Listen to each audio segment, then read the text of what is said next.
Good evening and welcome to tonight's school board meeting. It's Monday, December 13th, 2021, 6 o'clock on the Susan Tully Library Boardroom of the 1887 building. I'll have to call the meeting to order and ask Mr. Tully to call it. Mrs. Fisher. Here. We'll note that Mr. Gayhart, Mrs. Ingersoll, and Mr. Martell are excused. Mr. O'Donnell. Here. Mrs. Ray. Here. Mr. Scarrow. Here. Ms. Stoltz. Here. Ms. Vorpagel. Here. We do have a quorum and we'll continue. I will note that this meeting has been noticed per state statute. Do we have any community participation that's not on the agenda? We have a hand up. Are you on the agenda? I don't believe so. Oh, okay. All right, I need to read this quick and then you'll be free to go ahead. A reminder for any citizen that is speaking during community participation to complete the sign-in sheet by the door to accurately provide the administration with a name, address, phone number, email if applicable.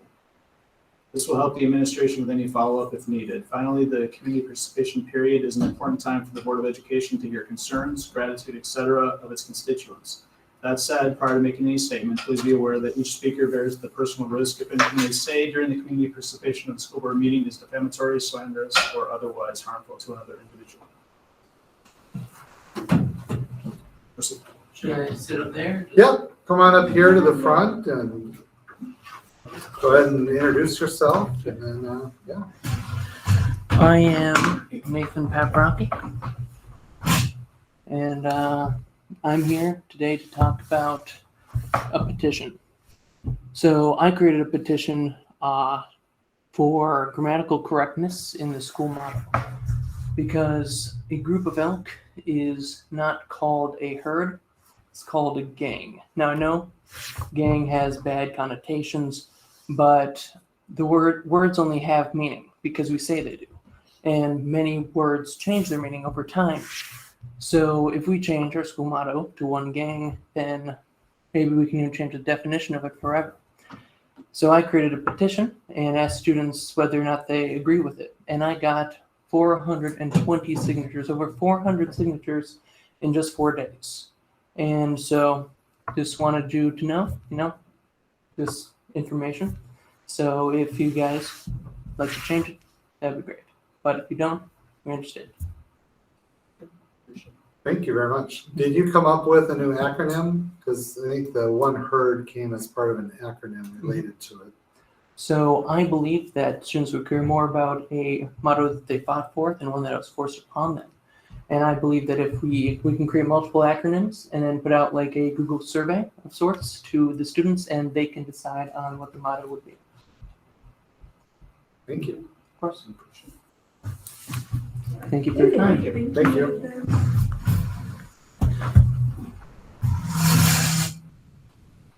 Anyone else that would like to speak? All right, hearing none, we'll move to the options student presentation.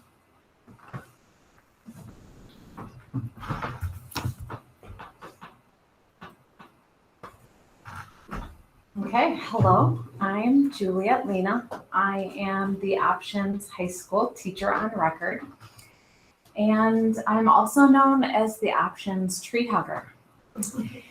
And I've been able to share this passion with a group of students this school year.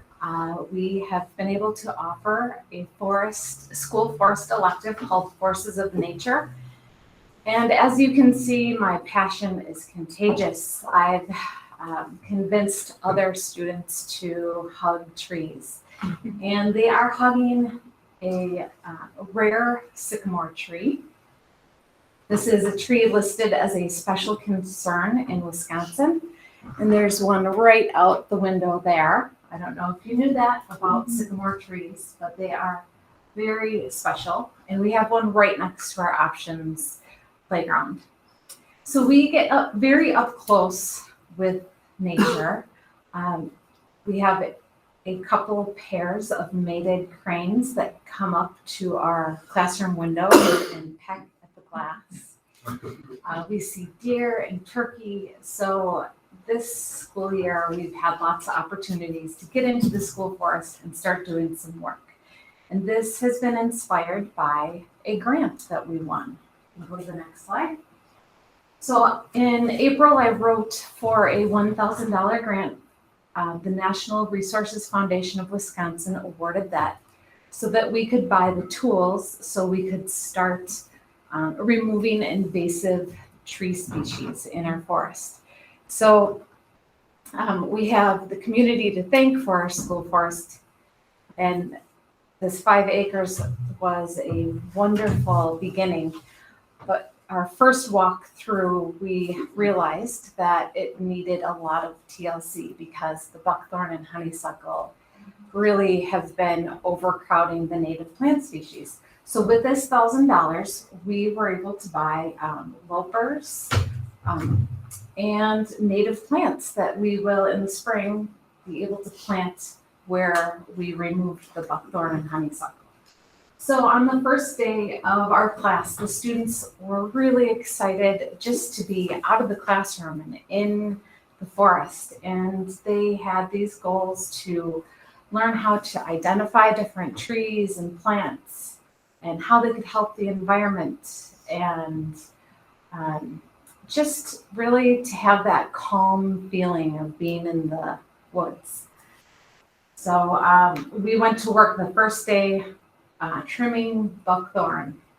So if you've never seen buckthorn before, take a good look, because if you have it growing in your yard or in a special forested area that you like to visit, it should be removed. And so that's really where we started.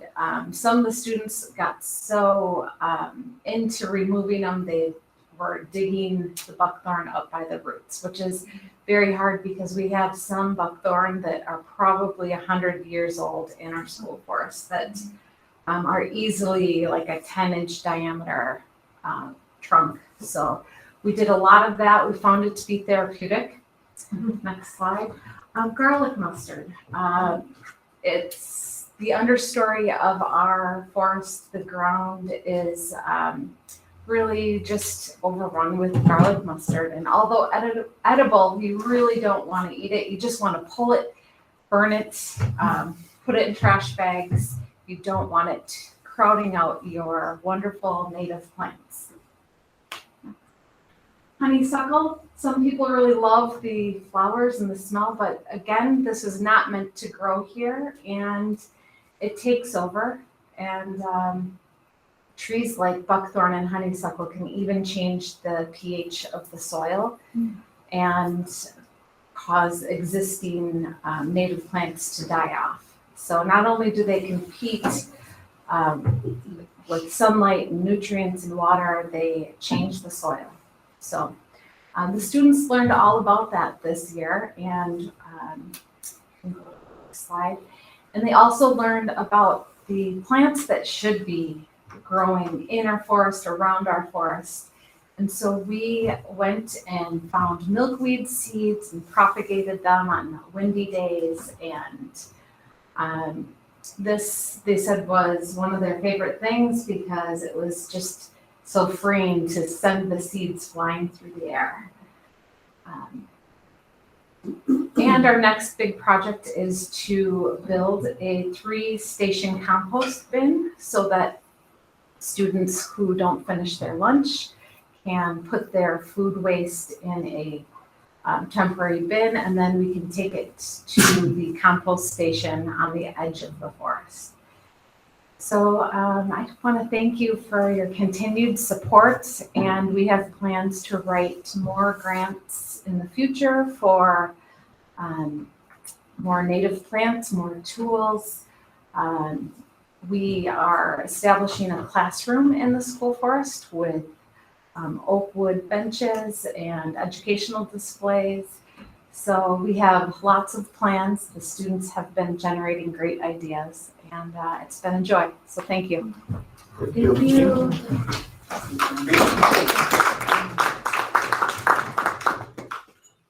Any questions? Collaborators in the school force. That's a great thing. Great timing with the Yeah, FFA so I was here just as gonna well. Yes. Good lead into the FFA. Got the designation for the school forests around the district, and that being one of them over at Options. So it's great to see it being utilized and taken care of already. Absolutely. Exciting. Thank you very much. And then headed to my nephew's concert. So. Okay. Merry Christmas. Oh, yes. Yes. All right, the FFA, you're up.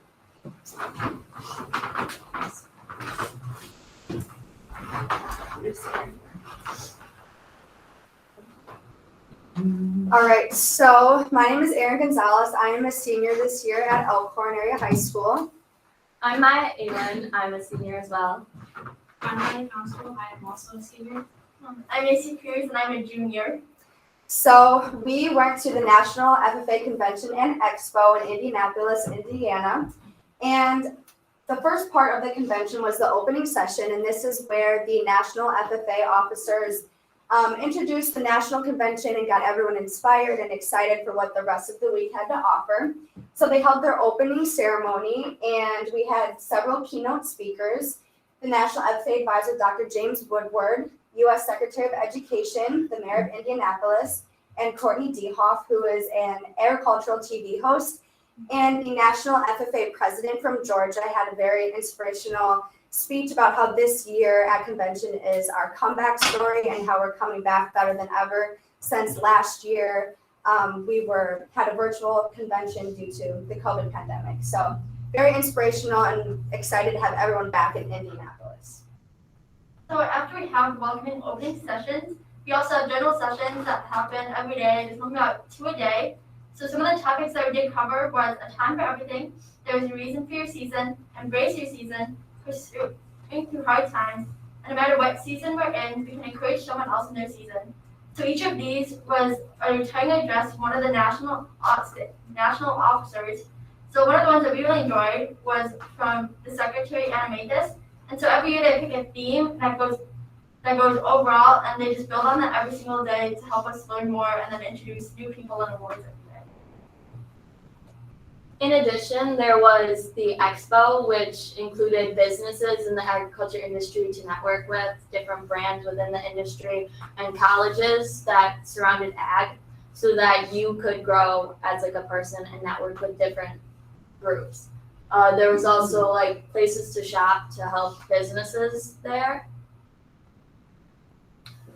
To give you an idea, how large is this building? Huge.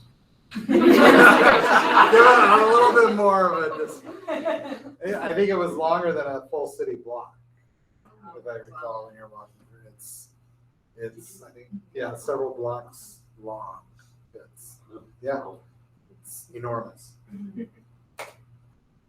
So while we were there in Indianapolis, we went to a honey farm in Martinsville, Indiana. It's a honey house tour, and like we toured a bunch of beehives, and like we saw the queen up close. We got to help hold some of the wood hives that they make honey in, and then we also bottled our own honey. And then we got honey sticks from the gift shop to take home with us, and then we went to the Cinch World's Toughest Rodeo in Bankers Life Fieldhouse.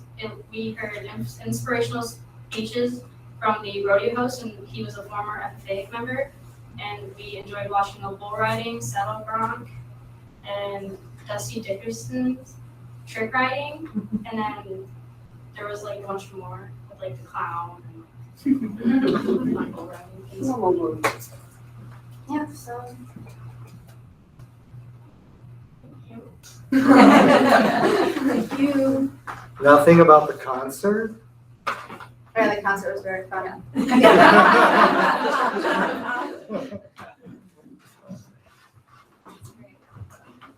I'm glad you're able to do that again. That's such a great function every year. Yeah, how many students were there at the convention this year? Was it 54,000? 56,000. 56,000. And they had other kids online as well attending virtually. So 56,000 kids in blue corduroy jackets. Oh, yeah. My aunt works downtown in Indianapolis, and every year she looks forward to seeing all the kids electing jackets. Yeah. Numbers were down a little bit this year from normal, just like we kind of expected that, but it was still amazing to just see everyone come together in such a way. And hotel accommodations must be phenomenal to host that many. I mean, obviously they group together, it's not individual, but still, that's a lot of hotel rooms. Oh yeah, For sure. And a lot of people stay farther away because it is hard to get in. We are fortunate to get to stay right downtown. That's something that we really enjoy, and we can walk everywhere we need to go. So Right. it's wonderful.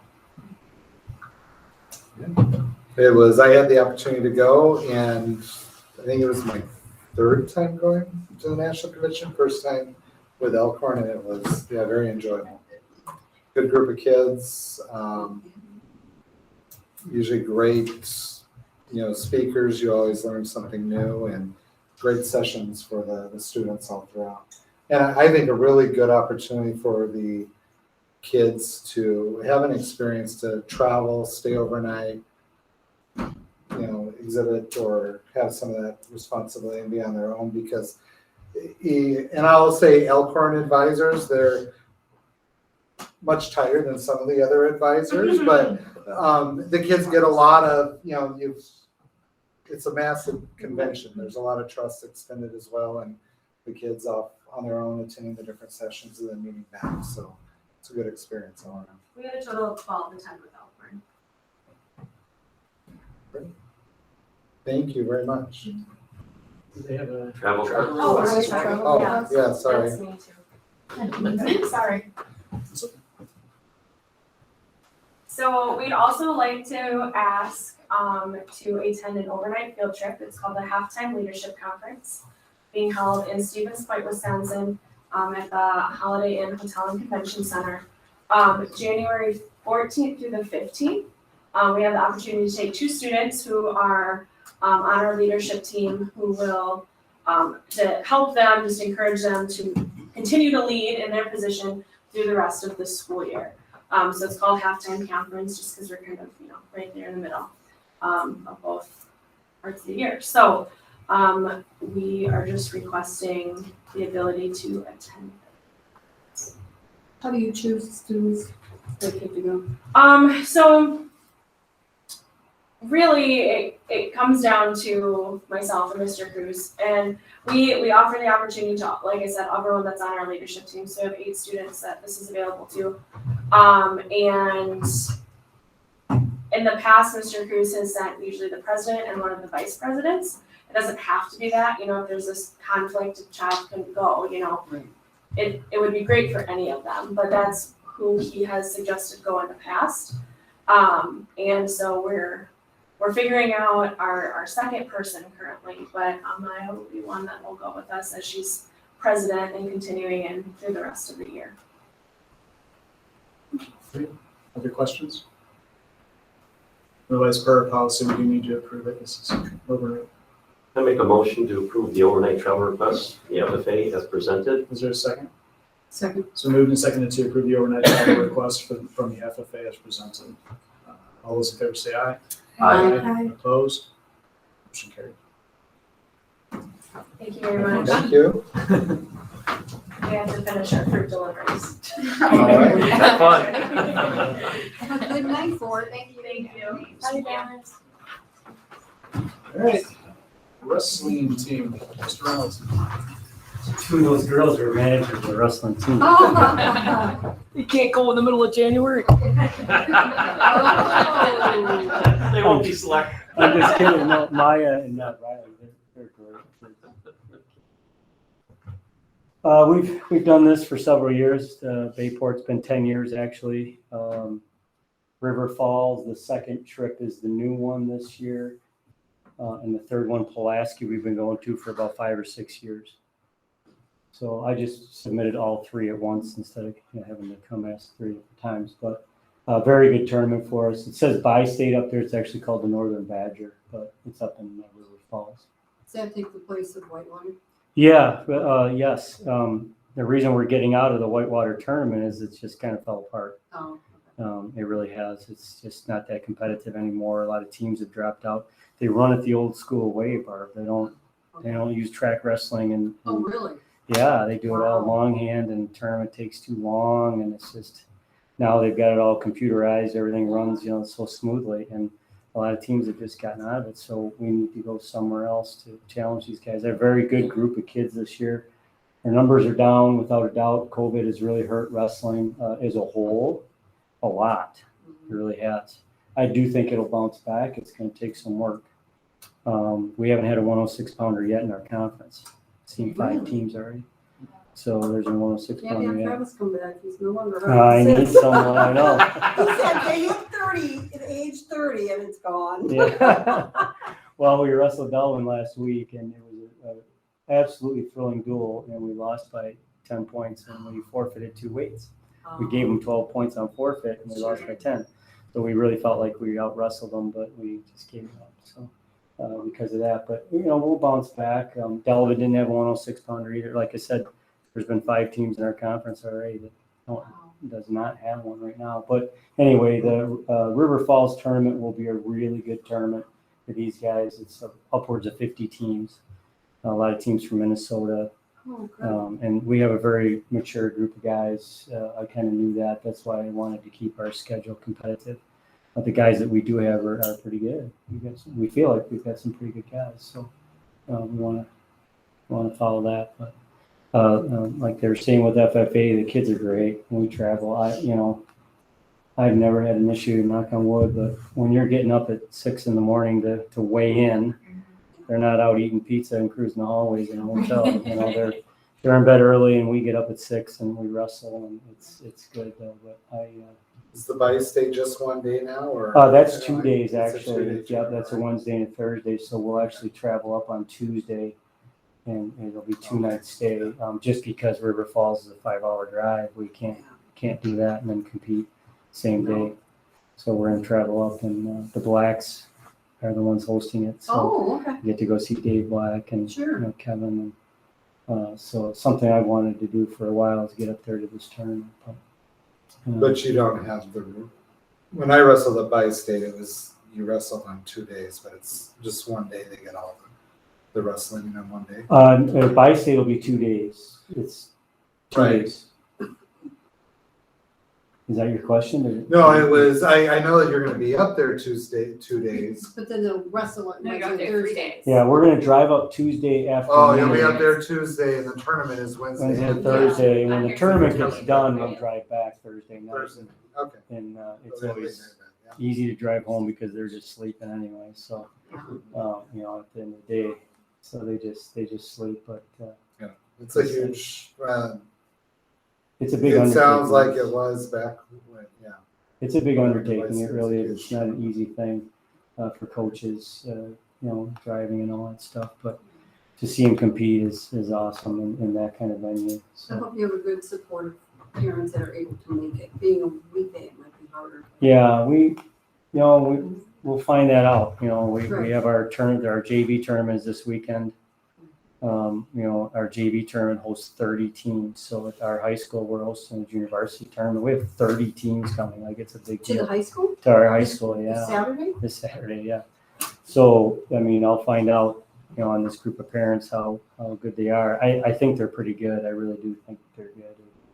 Like I said, we've got a lot of older kids, juniors and seniors this year, and we do have a lot of younger kids. But, the older families, they've been around, they know what it takes and what goes on. So, but yeah, it's a big deal this weekend. And then the Pulaski was the last. Pulaski's the last one up. There's been another really good tournament for us. That's a setup before the regionals, conference, regional, sectional, state, and we've been going to that for about 5 or 6 years. And the last time we were up there last year, 2 years ago now, because we didn't go last year, there were 84 ranked wrestlers in the tournament. That's Milwaukee, right? And Pulaski up north of Green Bay. Oh, okay. So yeah, Okay. there's Milwaukee, Pulaski. and Oh, there's okay, so you draw in. Pulaski. So we Sure. drive north of Green Bay, but there's 84 wrestlers in 14 weight classes. That's 7 or 8 guys that are pretty legit in each weight. Do we have any kids that are ranked? Joey Showalter is ranked second in the state. Okay, great. Yeah, and he won the Bayport tournament already. And we've never had a Bayport champion, which blew. I was so surprised because I argued with him. I'm like, oh, Jake Stilling had to win it. No. Benji Peak had to win it. No, he never won it. I'm like, wow, Joey won. So pretty good, pretty big accomplishment Saturday.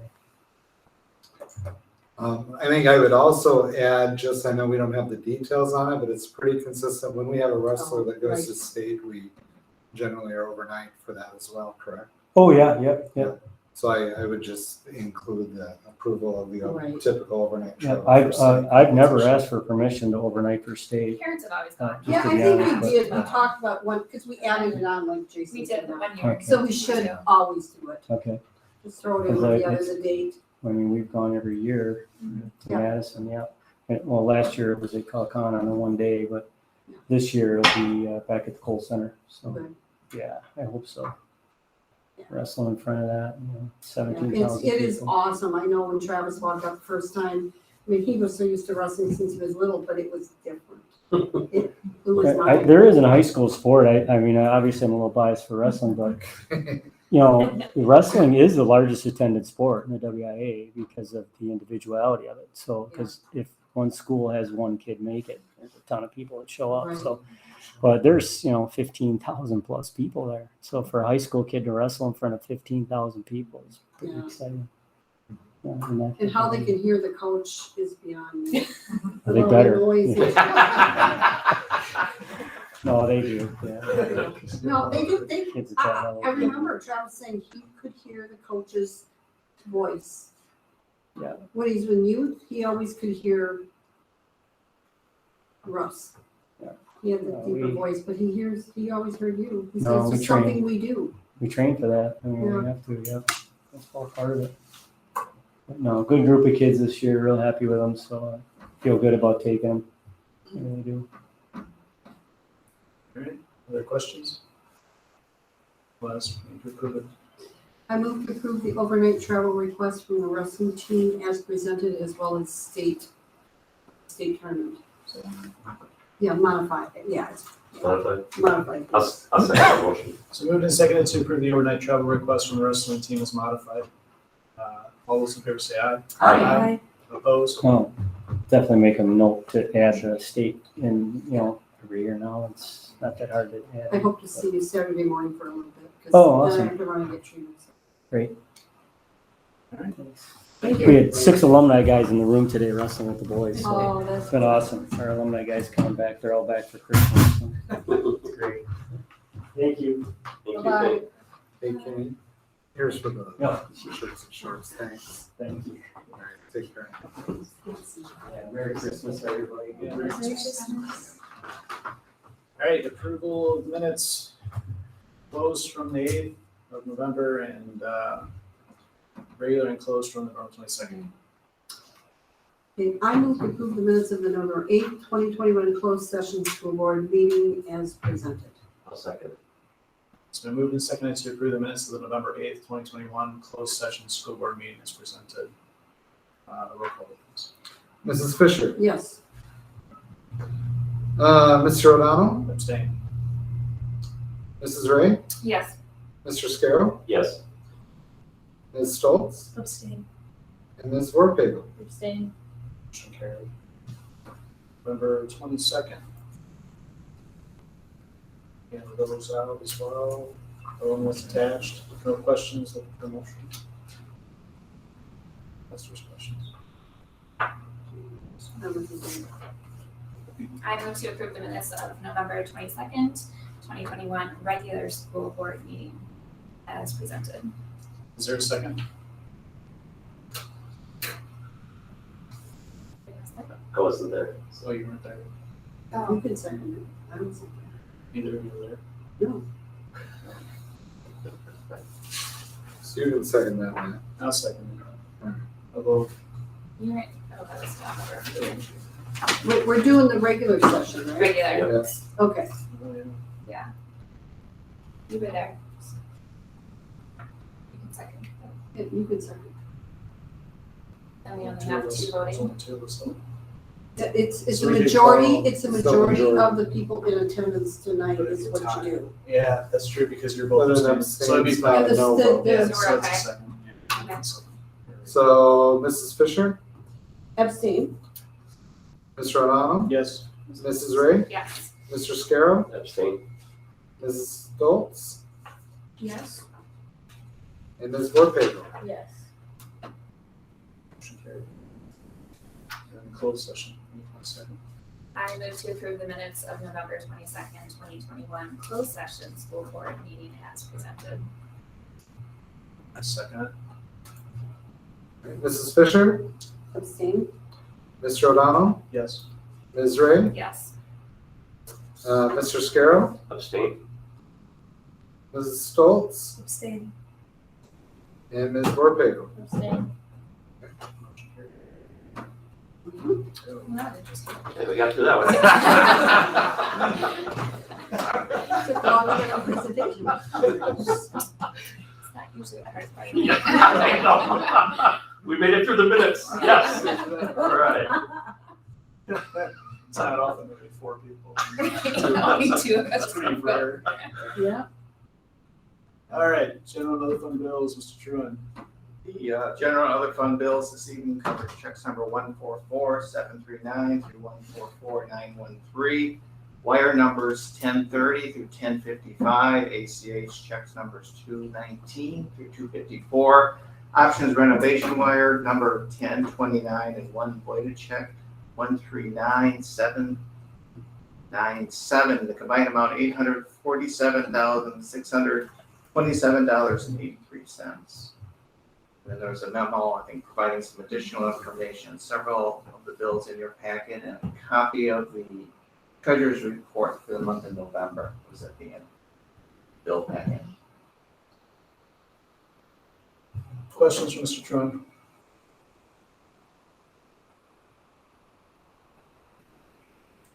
Hearing none, looking for a motion. I'll move to approve the general and other fund bills of December 13th, 2021. Check numbers 144739 to 1449138. Wire numbers 1030 to 1055. ACH check numbers 219 to 254. Options renovation wire number 1029 and voided check number 139797. And the combined amount of $847,627.83 as presented. Is there a second? Second. It's been moved and seconded to approve the general and other fund bills of December 13th, 2021, checks number 144739 to 144913, wire numbers 1030 to 1055, ACH check numbers 219 and 254, options renovation wire number 1029, and voided check number 139797, the combined amount of $847,627.83 as presented. Roll call, please. Mrs. Fisher, Yes. Mr. O'Donnell, Yes. Mrs. Ray, Yes. Mr. Scarrow, Yes. Ms. Stoltz, Yes. and Ms. Borpego. Yes. Carried. Student report. Mr. Ted actually opened the things. You betcha.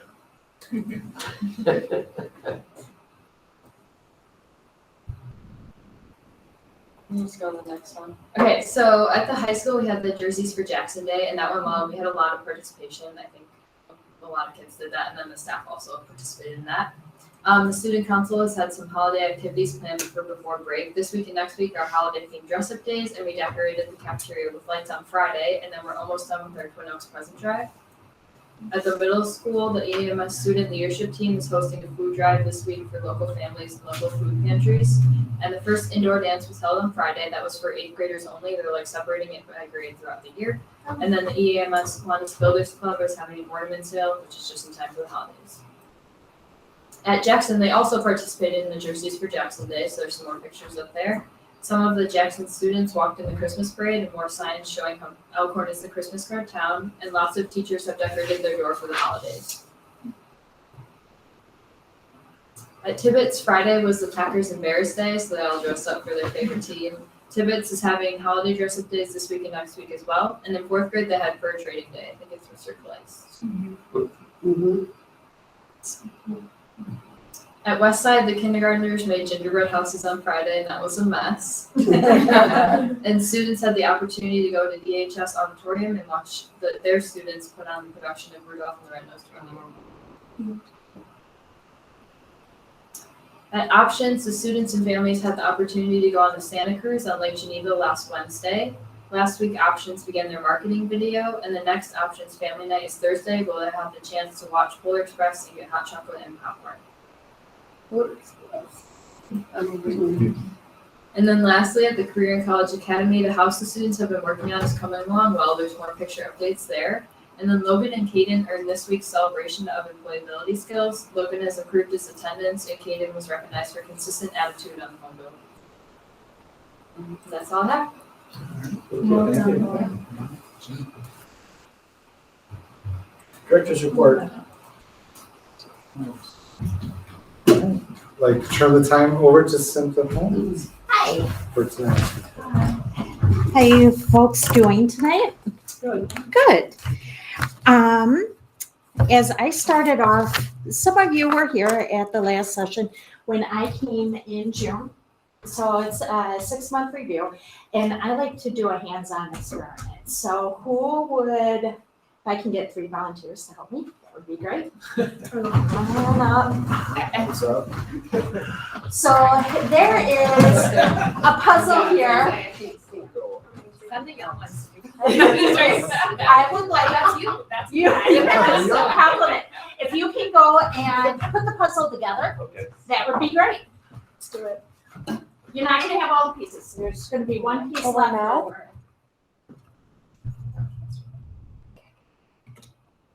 And I want you folks to look at the puzzle. Okay. Because I know you folks are going to have a little bit of a difficult time to see it. How did you make this puzzle? Actually, we have an awesome staff member that is phenomenal on the computer, and Katie helped develop it for the EASD Resiliency Coalition. Oh, no. And there's one piece missing, and I will explain that at the end of the presentation. Gorgeous. Awesome. Thank you folks Yep. very much. And Mr. Tara, if you can go to the next slide, that would be. So we meet again 6 months later as we are developing my position and the EASD Resiliency Coalition. We have found that we pivot a lot, and as you start an organization or a movement, there's going to be puzzle pieces coming together. And our puzzle pieces is our community. And that is what I'm finding out as we all are growing this initiative of resilience in our community. So if we can go to the next one. You folks may have remembered the In Conversation project that we started out last year in January. Actually, Kenny was part of that panelist in the In Conversation event. So we have progressed to start up again this year, but in one of our initiatives for growing in this position was hearing the audience voice. So in June, we surveyed the audience and sent out a couple questions to our EASD families and community members to see what they would like to hear. And I know it's difficult for you to read on the pictures on the graph, but out of that survey response, we got 77 back, which actually shared with us what they wanted to hear, when they wanted to hear it, how they wanted to hear it. And we have pivoted our In Conversation events to what the audience would like to hear. Thank you. And not only did we listen to what they wanted to hear, we actually worked with Amy G for the K-5 curriculum, and we developed this year's In Conversation events in conjunction with the curriculum, so the audience can learn about the language not only being taught in our schools, but also take it out to the community. So these are the In Conversation events that are going to be held this school year and throughout the beginning of next school year from that. Not only do we want to listen to the audience and to our community, what they want to hear, when they want to hear it, we also want to make sure that we are measuring our progress. One way of doing that is how many people come to the events. Well, during COVID time, it's a little bit difficult to gauge that measurement, but not only during COVID time, also the topics that we talk about. As you can see with the In Conversation events on the titles, not only are we talking about domestic violence, healthy minds, conversation with law enforcement, diversity, changing in our world. It can be tough topics And people have to be vulnerable to come into that and share their experiences. And sometimes that's not the case. So what we have done is created a YouTube page so people can download and view those topics being discussed by our panelists. Our panelists are usually 3 to 5 community members that are considered a specialist in the field of the topic that we're talking about. We've had great outcomes in responses post-survey events to figure out if we are hitting target measurements, if the community is liking what they heard. Very positive feedback, even though our attendance is low in person. So one way that we have pivoted this is our next In Conversation event in January, fostering conversations with law enforcement. We are actually going to hold it at the Matheson Memorial Library. We're going to see if having it at a different venue will help engage the audience. And the library has a target audience as well, so we're hoping to engage those folks to come and listen. One other way that we have pivoted from our outcomes is how we market the event. So we are working closely with 96.1. The Monday before each event, they have invited me to come on board into their studio, and we have a promotion, so to speak, about each event before the Monday before. The event is on Wednesday, so the Monday I can come in. We hold 4 about 2-minute segments between the DJ and myself talking about the event or talking about what the school district is offering to all of Walworth County, not just the Elkhorn Area School District. So today I was on there. I am on from 7 a.m. to 8 a.m. and I have gotten a lot of good feedback from it. And even though we do not host an event this December, an In Conversation event, they still had me on, and I talked about Hope Squad. Because Hope Squad is working really closely with the Walworth County Human Services, and I have been working closely with them to start a QPR program out in our community, which is Question, Persuade, Refer. So not only of our students, because Maddie's on Hope Squad as well, not only are our students getting that information, so our business owners can get that information, so our parents can get that information, and again, bring it out of the school building walls. Next. Thank you. So we had 4 goals at the end of the last presentation. We have met 2 of those goals so far 6 months in. One goal is to reach out to the community to listen to what they want, and that goal is always going to be continuing. The second goal is attending community events. So the Resiliency Coalition has been phenomenal in attending these events. We went to DAS Fest.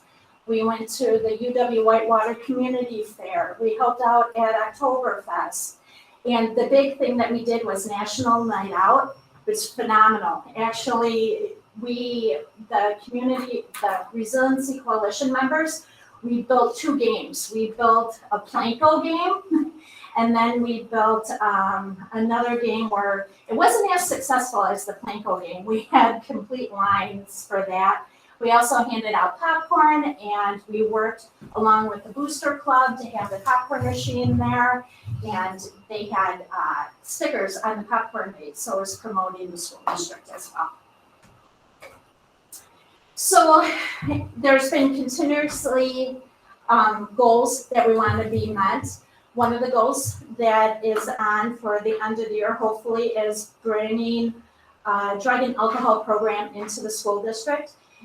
That program is a little bit difficult to do with Al-Anon just because of the privacy that Al-Anon team, has in their bylaws. So I actually found a program called Smart Recovery. I signed up for that to be a facilitator. Once I complete that, I am hoping to start a program here at night for groups of students, and I am working with our local municipalities so they can use it as a resource when they have young folks coming in for underage alcohol citations, tobacco citations, even disorderly conduct. Elkhorn Municipal Court is aware about it. Our liaison officer is aware about it. Two other municipal courts are aware, but I have not advertised it yet because I want to make sure I have that certification first. We are also working with the ADRC to do a grandparents program for our elementary families, well, even middle school families, to give them grandparents that are raising their grandchildren or aunt and uncles that are raising their nieces and nephews, to make sure that they have the resources available to them that they need. In February, we're bringing a service fair to the middle school, and that is reaching out to nonprofits. We have about 30 nonprofits that we are reaching out to come into the middle school to talk about what they do, how they give back to their community. We are working with Principal McBurney and United Way, because they have a great resource list. And we are partnering with FitUp to hopefully bring a resource to the education community regarding social emotional learning. And that is a work in progress right now with a company that does a program called Rooted Schools, which is phenomenal. So these are current goals that we had at the last time that I met with you folks. And there's now additional goals that keep growing, keep striving for. Wonderful. Talks about our future goals. I guess I jumped ahead of myself, sorry. Another future goal is hopefully a community garden. We are working with Geneva Lakes Conservancy and educating and building and possibly developing a community garden. These are just talks that are in the works, and that's what I found out as the puzzle pieces are working together with this organization and what we do for the community. Sometimes the pieces work, sometimes you have to pivot to modify it, to make it work, or sometimes they don't work at all and we need to revamp the picture of our goal. Another thing that I would like to do is partnership with other schools. This is something that we have continuously done since we started. We have members on the Resiliency Coalition that work at Williams Bay School District, that have connections with Lake Geneva School District, but it's building and trusting in those relationships. And sometimes we all know that takes time for a really good, sturdy foundation. And I have been trained and certified for the Rent Smart program, which works closely with UW Extension. And I was brainstorming with Jen on how we can bring this into our community. And we think that I'm going to reach out to a lot of apartment landlords and say, if you folks have somebody that has trouble trying to figure out how to manage rent or having that stability of what it's like to be in a community and living out on your own, maybe they can do an initiative to start working in conjunction with this program. I had found that in Madison, again, it's a bigger community, but they had given incentives if their residents did this program to start off on their own for first time renting out. And then we go to the next one. And the big thing with this organization and in this role is always building relationships. So that has been continuously going.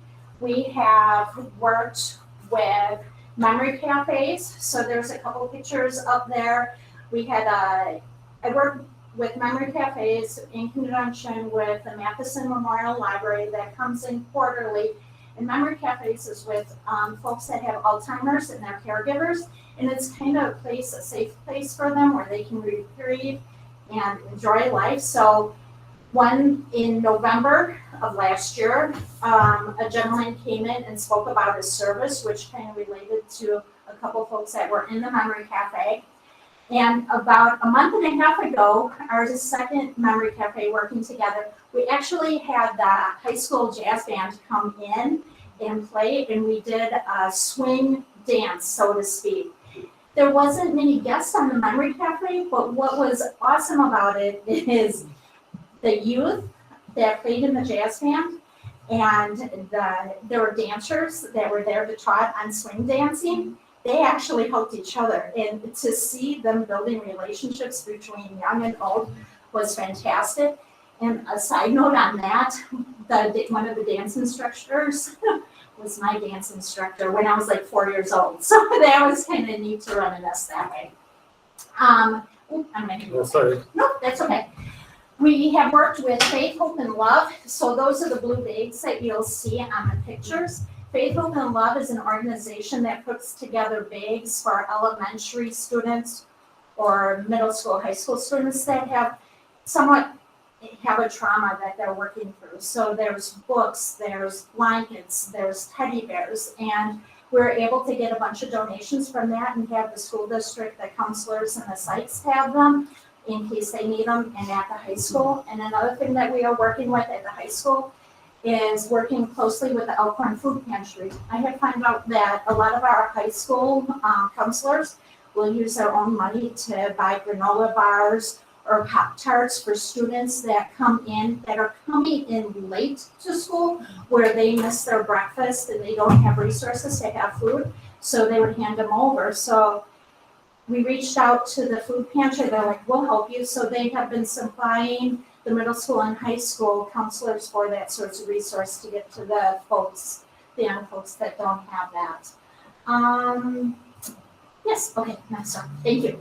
And what I wanted to do at the very end of this is, being in this role is very near and dear to my heart, not only helping the community. So I continuously keep learning about resilience. We hear that word, it's a very pivotal word, but from reading this one book, which is phenomenal, I recommend everybody, I'm actually well, my boys won't be watching this, but I'm gonna give it to my boys for a Christmas gift, because I think if somebody would have given this a young person now to learn about life, it's phenomenal. And it's about a Navy SEAL. It's writing to another Navy SEAL about going through life in different aspects. But this is how I got the idea of the puzzle. And in it, it says, let's find a model and see how we do with life, be it the scroll, be it as a parent, be it as a young student trying to figure out if they're going to go to college or if they work. And it says your life doesn't come with a picture of what it's supposed to look like on a box. You get to it and choose the picture for yourself. And it's putting all the puzzle pieces together. So at the end, for the Resiliency Coalition, this puzzle is going to change throughout time. It evolves. And you have to modify and you have to pivot. Be the first one to say, sometimes I struggle with that. But I think when you have your surrounding folks keeping you in check, kind of guiding you on what they think it should be or what the community thinks it should be, and you can modify it that way. So, thank you. Thank you. Thank you. Is there any questions? Sorry. I would just like to add that the memory care program Yes. at the library, it's not just Alzheimer's. Alzheimer's is a form of dementia. So it's for everyone with dementia, not just Alzheimer's. You're correct. Thank you very much. My mom had dementia, so Thank you. did a lot of research. It's definitely what caregivers have to contend with, I couldn't imagine. So my heart goes out to folks that have to live with that. I had one man just recently. The woman was phenomenal, and within only 9 months, she's a totally different person. And the husband said, well, I realize 95% of the time I'm right. And if I'm not right, I'm wrong. That's just the way it is. It's simple. It's just goes with the flow. Thank you for the correction. I do appreciate that. Can you tell me a little bit more, just out of curiosity, but I'm gonna go research it with the Smart Recovery? Yes. What are you having to go through to get certified, I guess is my question. So there is an online training program. There's a facilitators training and family training, and that is the one that I am signed up for. I have not started it. I just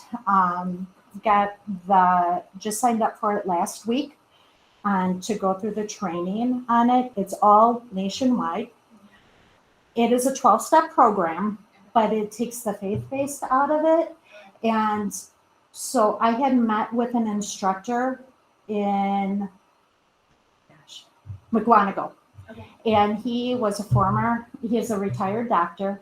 He used to teach the program in Racine, but he has come to McGuanago because of COVID restrictions, Racine is not taking anybody for the Smart Recovery. When I met with him and one person that was doing the class, that's all that showed up. The person that was doing the class, he was very transparent with me. He said, I've done a couple programs. This program works for me, but in some ways it's still, I have to repeat it constantly. He was an adult, he was not a youth. The program that I am signed up for to train is for youth, young folks. So is it youth with substance abuse, or possibly they're in a home of substance abuse? Does it kind of hit both of those target From my audiences? understanding, Okay. it does. But I, No, that's fine. yes, Go home and look it up. yes. It appears to be a good program, very highly recognized. So I am, one thing that I have been blessed with, I'm going to use that word, is being part of a couple organizations. And one of those is the Walworth County Drug and Alcohol Coalition. I did reach out to them regarding Al-Anon, Al-Anon, and the Smart Recovery. They said they were not, they're aware of Al-Anon and Al-Anon, but the Smart Recovery, they haven't heard that much about because there's not one locally. Right.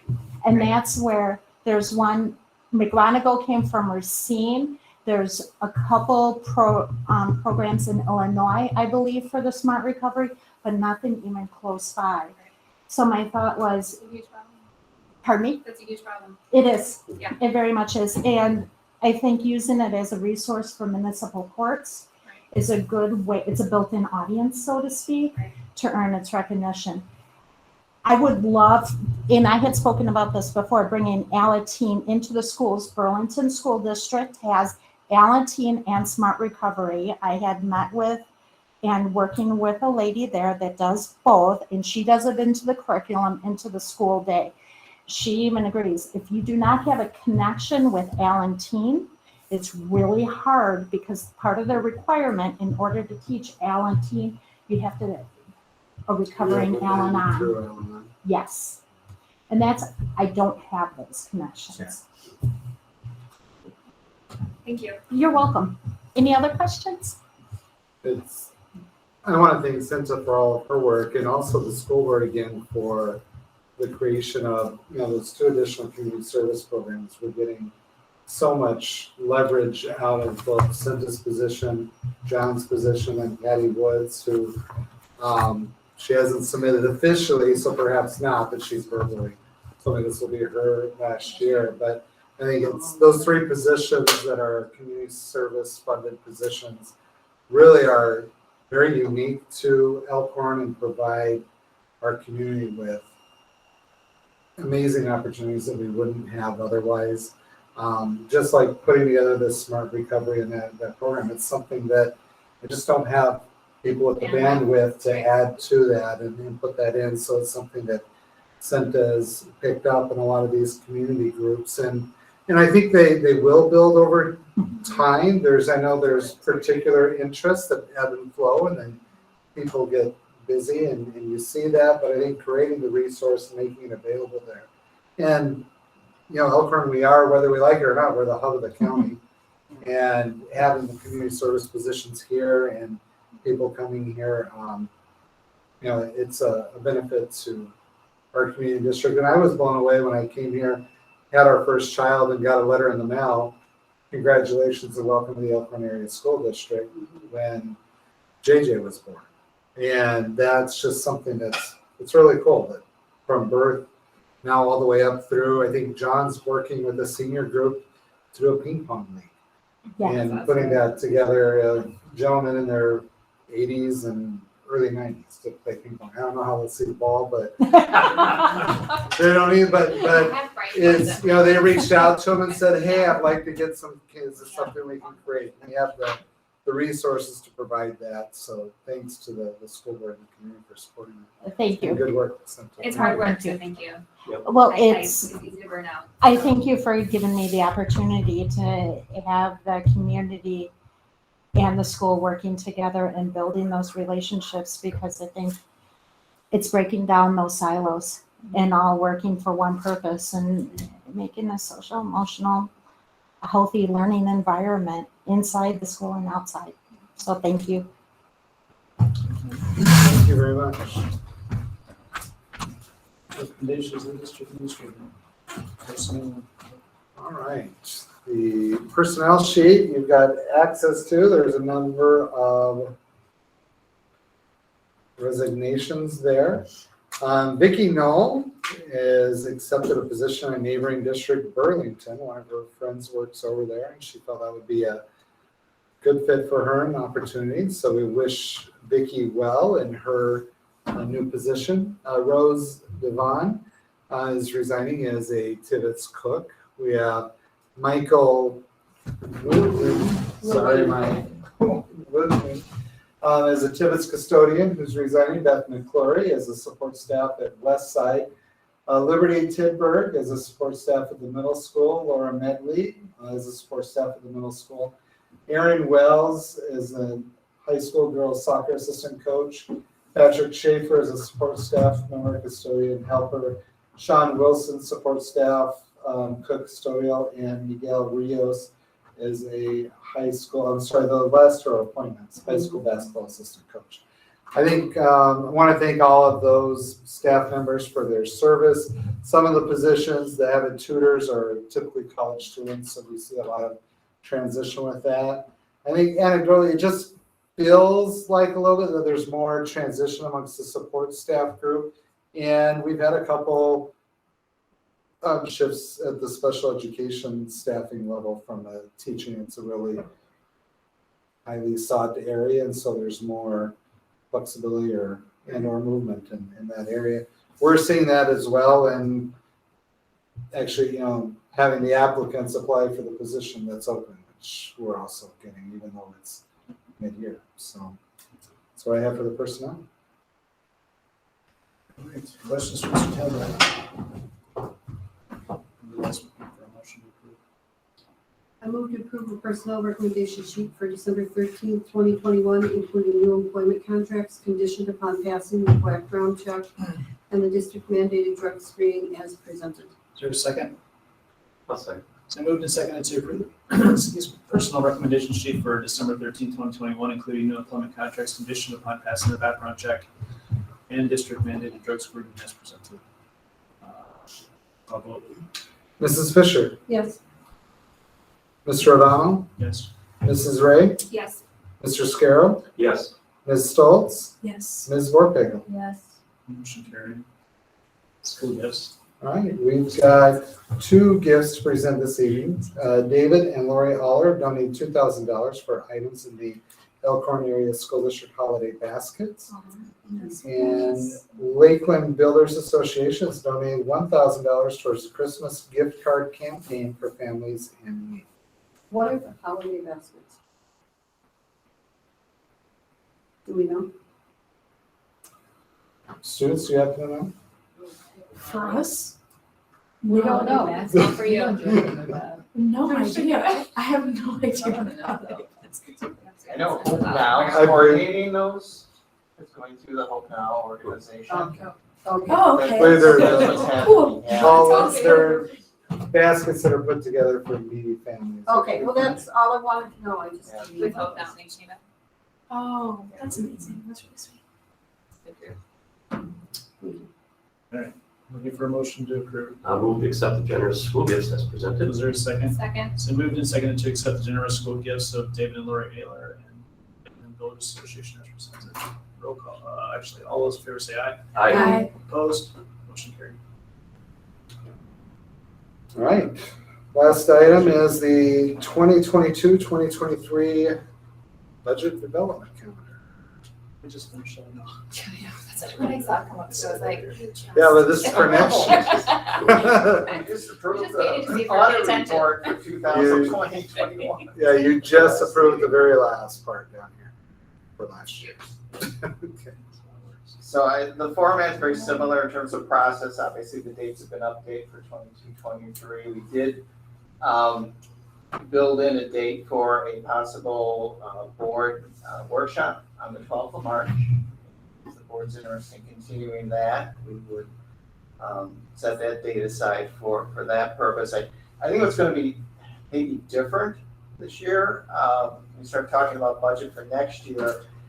Typically, it's the second year of our biennium, and we pretty much know all the perimeters the state has provided us, but I think we're gonna probably spend more time talking about the next state budget and what that might mean for the school district, because I think strategically, we need to have that We'll have discussion a now. Governor's. And we'll have another governor Right. election in November Yeah, 22, yeah. So that'll probably that could have some, affect everything. yep, so a lot of unknowns, yeah. So just for that school board workshop, we'll do like the 8 to noon. Yeah, so it's that time frame works, Yeah, 8 yep. to noon. I heard it, but it's in my calendar. Well, the student rep should really attend that It's so one. much It's fun. very, You get a bagel. you learn so much. Saturday There's a morning. bagel that's worth it, but oh my goodness. And your head hurts at the end of it. Yeah, I really think it's You have fascinating. a lifting program. Yeah, I have the lifting. You want me Yeah. to amend the motion to include the So- It's a public meeting, so they're more than welcome to come without putting it in a motion. We will keep reinforming you. Thank you. Any questions on the calendar or No, changes anybody wants to make? Problems with it? Alright, looking for a motion. I move to approve the 2022-2023 budget development calendar as presented. Is there a second? Second. So moved and seconded to approve the 2022-2023 budget development calendar as presented. All those in favor say aye. Aye. Opposed? Motion carried. Announcements. All right, we do have let's see, the next board meeting, just as a reminder, will be January 10th. This is the only school board meeting in December, so almost a month from now. Did receive notice from, I believe Ed announced previously that he does intend to run again for his position, and did receive notice from Kevin Gayhart that he also intends to run again for his position, just as a public announcement. And then a reminder that we do have a closed session for the school safety drill summaries, as well as discuss the performance of the staff member. That's all I have. All right, looking for a motion to adjourn closed session. I move to adjourn to closed session pursuant to Wisconsin State Statute 19.85, paren 1, paren C, and paren D to discuss employee performance and to review the written evaluations of the school safety drills. The school board will reconvene an open session for action as appropriate regarding closed session business and or to adjourn. Is there a second? Second. So moved and seconded to adjourn a closed session pursuant to Wisconsin State Statute 19.851 C and D to discuss employee performance and to review the written evaluations of the school safety drills. The school board will reconvene an open session for actions appropriate regarding the closed session business and or to adjourn. Roll call, please. Mrs. Fisher, Yes. Mr. O'Donnell, Yes. Mrs. Ray, Yes. Mr. Scarrow, Yes. Ms. Stoltz, Yes. and Ms. Warpagel. Yes. Motion carried.